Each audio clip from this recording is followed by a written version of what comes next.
नमस्कार,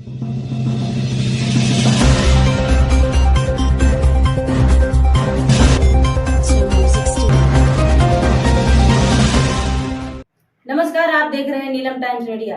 मैं हूं नीलम तिवारी। आप सभी दर्शकों का नीलम टाइम्स मीडिया में स्वागत है। आइए नजर डालते हैं आज के मुख्य समाचारों। बदलापुर, उरण, अकोला और बेलापुर में हुई घटना को लेकर अंजूर फाटा स्थित युवा कार्यकर्ता और महिलाएं उतरे रास्ते पर।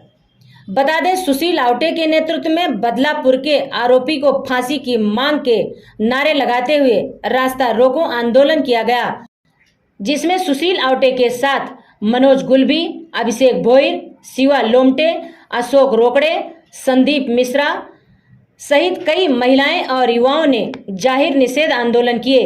छत्रपती शिवाजी महाराजांचा छत्रपती शिवाजी महाराजांचा चौरंग कायदा झालाच पाहिजे।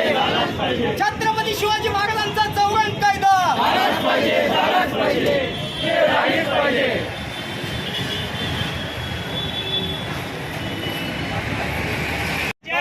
संपूर्ण महाराष्ट्रामध्ये सरकारला तुम्ही काय करता सरकार? महाराष्ट्रामध्ये बदलापूरमध्ये जो प्रकार झाला आणि त्या प्रकारानंतर पोलीस यंत्रणेने 12 घंटे गुन्हा नोंद करायला लावली।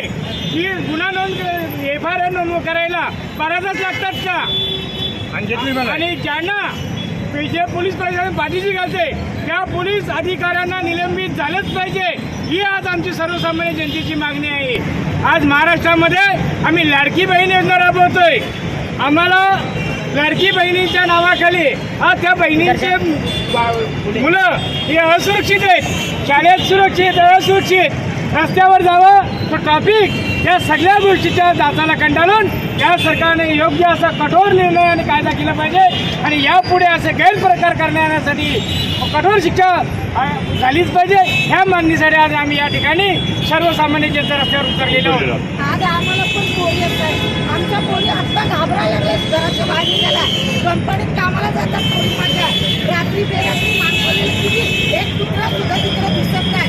आज रिक्षामध्ये काय झालं, आमच्या पोरीने काय झालं, आमच्या पोरीची जीवन कोण देणार आहे? आज आमच्या पोरी आम्हालाच घाबरायला लागले। बाबा सुद्धा आजच्या याच्यामध्ये बाबा सुद्धा विश्वास ठेवत नाहीये पोरी, मग बाहेर पडायची कशी आम्ही? आमच्या पोरीला जाणार कसे? घाबरायला लागले आमच्या पोरी आता।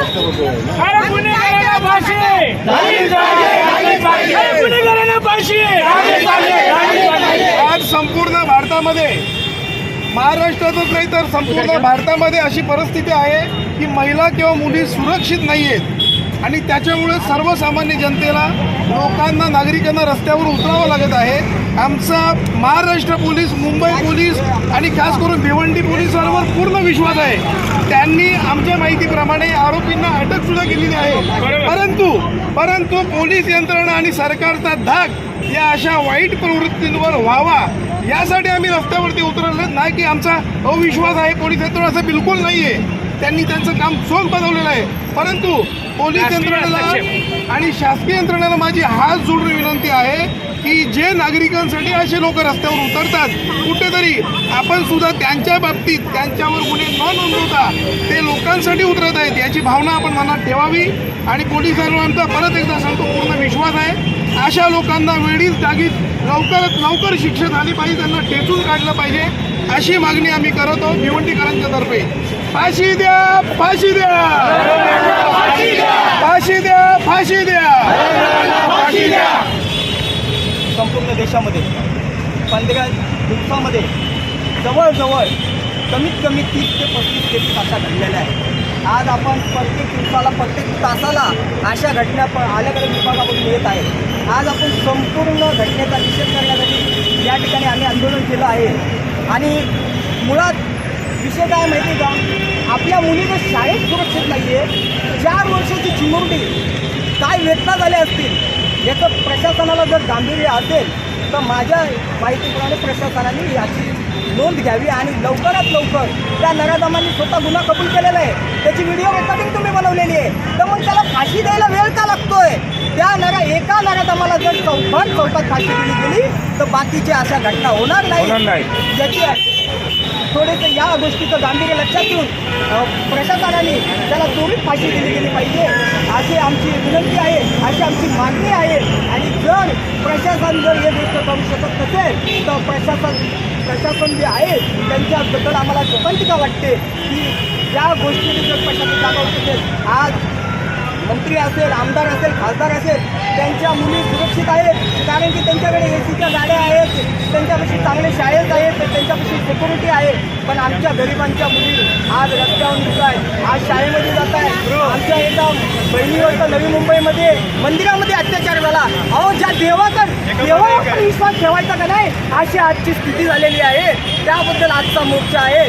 आणि जे मोर्चा आहे, आंदोलन आहे, येथेच नाही थांबणार.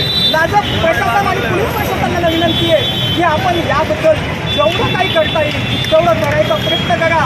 आणि नक्की बोलायला गेलं तर भर चौकात छत्रपती शिवाजी महाराजांचे जी चौरंग हे न्याय होता त्या पद्धतीने आपण न्याय करण्याची विनंती मी आपल्याला करत आहे. त्या गुन्हेगारास भर चौकामध्ये गोळ्या घातल्या पाहिजे, त्या गुन्हेगारास भर चौकामध्ये फाशी दिली पाहिजे, जेणेकरून अशी कृत्य करायची दुसरी कोणाची हिंमत होणार नाही. एवढं बोलून आम्ही आंदोलन थोडंसं पुढं घेतो आणि नंतर पुढचं मार्ग आम्ही पुढं बघतो. शिक्षा बलात्कारांना फाशीची शिक्षा, बलात्कारांची एकच शिक्षा, बलात्कारांची एकच शिक्षा, फाशीची शिक्षा, बलात्कारांना फाशीची शिक्षा, बलात्कारांना फाशीची शिक्षा. अरे बलात्कारांचं करायचं काय? फाशी फाशी. बलात्कारांचं करायचं काय? भर चौकात गोळ्या घालायच्या. इसी तरह सबसे पहले समाचारों को देखने के लिए नीलम टाइम्स मीडिया को सब्सक्राइब करें, लाइक करें, शेयर करें. धन्यवाद.